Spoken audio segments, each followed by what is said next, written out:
Selamat sejahtera. Jadi pada hari ini saya akan buat review satu aplikasi yang dapat membantu pengurusan asrama secara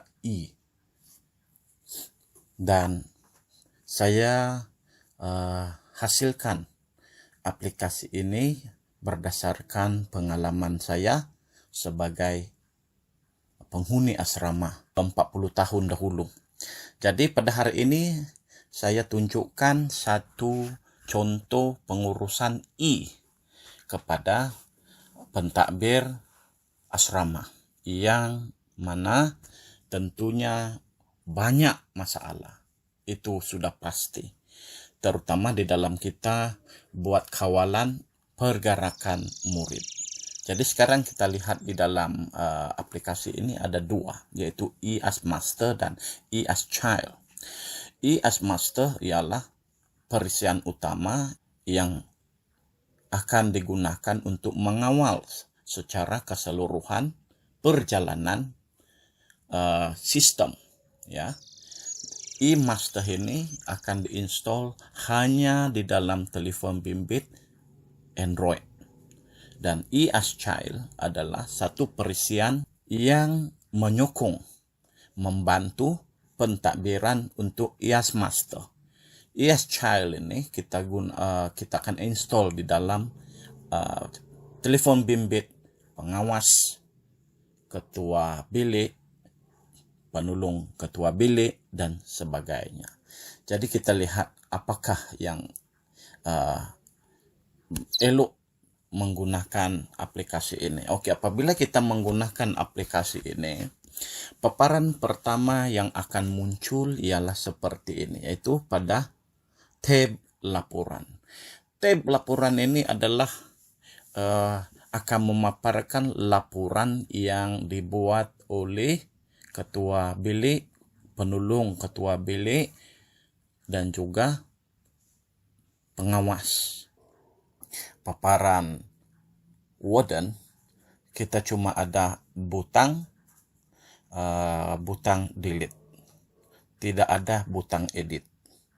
Tetapi itu kita boleh ubah, boleh diubah ikut keperluan.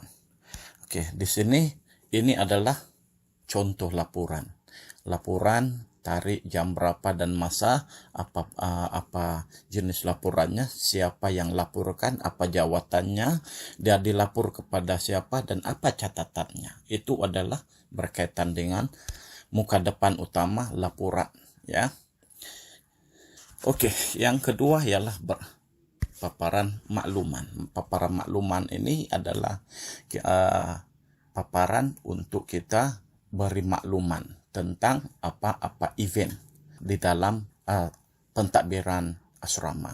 Jadi contoh yang ini adalah satu contoh makluman tentang pemeriksaan bilik kepada siapa, pada bila, masa, di tempat, dan siapa. Oke, jadi ini kita boleh edit kalau ada perlu.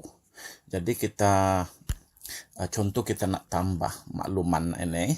Oke, di dalam paparan klien kita, para pengawas nanti belum ada lagi. Jadi kita tambah di sini. Oke, makluman tentang mesyuarat kepada badan pengawas. Ini yang baik itu kita boleh tambah. Jam bila, oke, contoh tempat bilik persidangan. Oke, ini kita bubuh persidangan. Oke, daripada siapa. Yang bahagian ini ialah senarai yang diberi kuasa untuk menyampaikan maklumat. Oke, dan kita save. Oke, jadi sekarang kita sudah mesyuarat badan pengawas sudah ada di situ. Oke, kita pergi kepada log harian. Log harian ini adalah log harian yang sangat penting, akan dijadikan sebagai tracker keluar masuk murid dalam asrama. Keluar dari asrama, dia akan log keluar. Oke, jadi kita akan ada dua perkara yang perlu diisi apabila murid keluar. Jadi sekarang kita ambil contoh.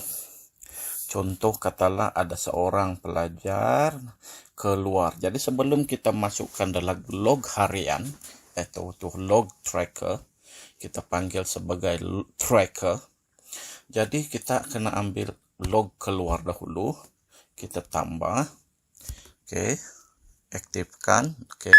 Kita andaikan murid di asrama itu ada kad pelajar yang ada QR code yang boleh kita scan dengan pantas. Lapor kepada, oke, tujuannya apa? Beli barang. Save. Oke, save. Oke. Jadi sekarang kalau ada 5 orang, kita log keluar dahulu. Oke. Contoh lagi, kita tambah lagi seorang lagi. Oke.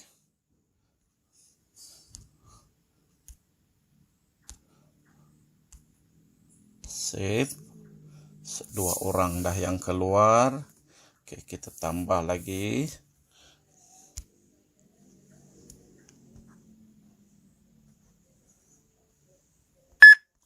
Oke. Katakanlah pelajar ini keluar dalam satu kumpulan besar lah. Oke, ya, mereka keluar dalam satu kumpulan besar. Jadi kita kena record dahulu, oke. Yang ini contohnya dibuat oleh guru di asrama putri. Oke, di asrama putri. Save. Oke. Oke, sekarang kita ada 4. Jadi sekarang kita perlu log harian. Log harian, kita kena daftar mereka. Oke. Lapor. Beli keperluan. Save. Oke, tambah lagi tadi. Yang itu dibuat oleh guru lelaki perempuan ya. Contoh di asrama putri.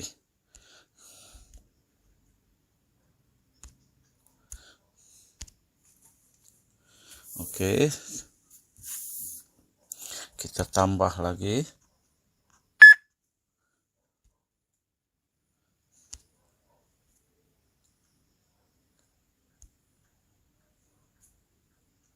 Save. Dan seorang lagi.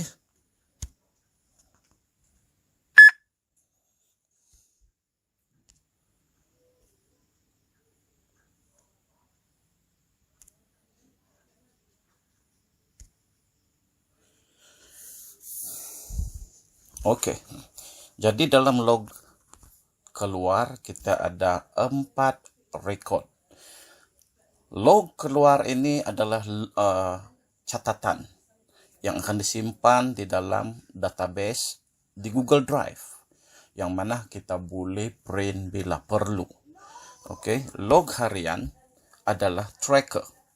Oke, log harian ini adalah tracker, yang mana kita boleh lihat di dalam enrollment harian. Oke, dalam enrollment harian kita terlihat di situ 4 orang pelajar sudah keluar. Dari bilik mana kita dah nampak. Nak tahu apa tujuan, kita cuma boleh lihat di situ. Andaikan pelajar itu tak balik pada hari itu atau lewat, tidak balik dalam tempoh 2 jam. Oke, kita boleh buat panggilan. Kita panggil pelajar itu. Tanya di mana. Ya, kita boleh panggil. Oke, itu ialah log harian dan tracker.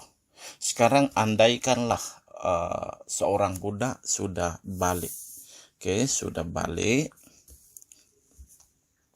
Jadi apa yang kita buat ialah kita kena daftar dalam log masuk. Log masuk.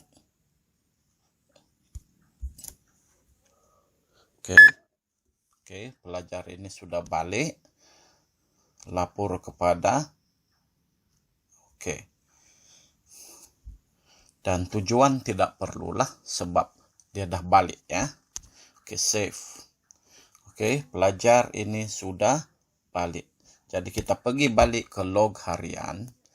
Contohlah kita hendak cari dah banyak sangat dalam situ, kita boleh scan. Oke, kita dah dapat tuh. Pelajar yang ramai-ramai tadi dah dapat, dah di track. Jadi kita akan delete maklumat pelajar ini. Oke. Jadi itu sebagai contoh. Yang lain ini adalah record pelajar keluar, ini adalah record pelajar masuk. Log in, log out. Jadi kita tengok di dalam tracker. Di dalam tracker kita ada di situ enrollment harian. Oke, inilah masih ada 3 orang pelajar belum balik. Di dalam sistem ini kita ada data murid, ya. Ada data murid terlalu banyak. Ya, katalah pada masa itu kita dalam kecemasan. Kita perlu menghubungi ibu bapa murid. Ya, kita perlu hubungi. Kita boleh guna search. Oke. Dan katalah Kishore ada masalah, kita perlu hantar dia balik. Sekarang ini kita dah dapat maklumat Kishore tadi, kita cuma tanda rumah, kedudukan rumah sudah dapat. Kalau perlu hantar, kita cuma aktifkan tracker GPS. Oke, kita dah dapat di situ. Ini adalah satu contoh. Kemudian kalau kita mau lihat alamat, kita nak, udah banyak lagi di sini benda-benda lain yang ada di situ. Contohnya lokasi rumah murid. Itu lokasi rumah murid. Ini adalah lokasi rumah murid. Dalam paparan lokasi ini ibu bapa ada. Kita boleh telepon atau boleh view kedudukan dan hantar pelajar berkenaan. Ya, oke. Di sini kita ada berbagai lagi. Kita ada enrollment pengawas, asrama, bangsa, edit senarai bilik. Kita boleh tambah edit tujuan keluar, kita boleh tambah edit senarai, bermacam-macam. Yang ini ialah apa yang kita perlu buat. Ya, kita boleh buat bila-bila, tak ada masalah. Oke, sekarang kita nak lantik pengawas. Kita nak melantik pengawas baru. Oke, dalam tu kita cuma setakat ni kita ada 2 orang pengawas. Kita tambah pengawas. Oke, kita ada dah, dia scan pula. Oke, begitu cepat. Jadi katalah yang ini jawatannya sebagai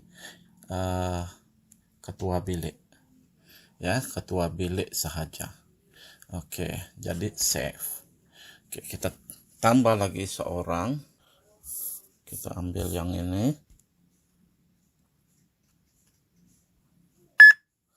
Oke. Ini kita jawatan sebagai setiausaha. Oke, save. Oke, jadi ini adalah lantikan. Lantikan pengawas ini, yang ini akan wujud di dalam paparan pelajar. Oke, sekarang kita lihat pula paparan as child.